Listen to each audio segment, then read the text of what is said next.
Dans une petite ville isolée au cœur d'une forêt dense et mystérieuse, résidait une famille, les Thompson. Ils avaient emménagé dans une vieille maison en bois, loin des regards curieux de la civilisation.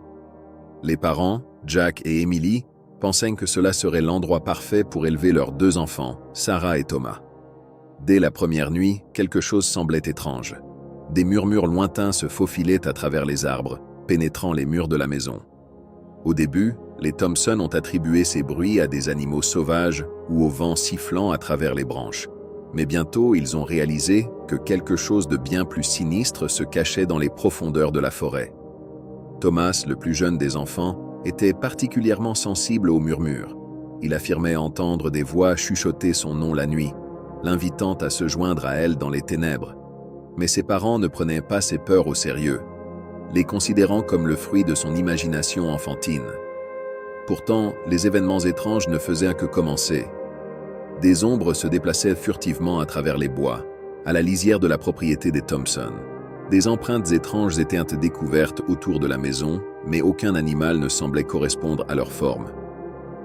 Un soir, alors que la famille était réunie autour du feu, les murmures se sont intensifiés. Cette fois, ils semblaient venir de juste derrière la fenêtre, grattant doucement le verre comme des ongles fantomatiques. Jack, le père, est sorti pour enquêter, mais il n'a trouvé que l'obscurité impénétrable de la forêt qui l'entourait. Sarah, la fille aînée, commença à faire des cauchemars. Elle racontait des histoires terrifiantes de figures encapuchonnées qui rôdaient autour de leur maison, attendant patiemment que quelqu'un tombe dans leur piège. Mais ses parents la rassuraient en lui disant que ce n'était que des rêves, rien de plus. Pendant ce temps, Thomas continuait à être hanté par les voix. Elles semblaient l'appeler de plus en plus fort, lui susurrant des promesses de secrets enfouis dans la forêt. Malgré les avertissements de ses parents, il se sentait irrésistiblement attiré par ces voix mystérieuses. Un matin, Thomas avait disparu. Ses parents l'avaient cherché partout dans la maison, hurlant son nom dans les bois sombres qui les entouraient, mais en vain. Il avait disparu sans laisser de traces, comme s'il avait été avalé par les ombres elles-mêmes. La culpabilité et la peur s'emparèrent des Thompson.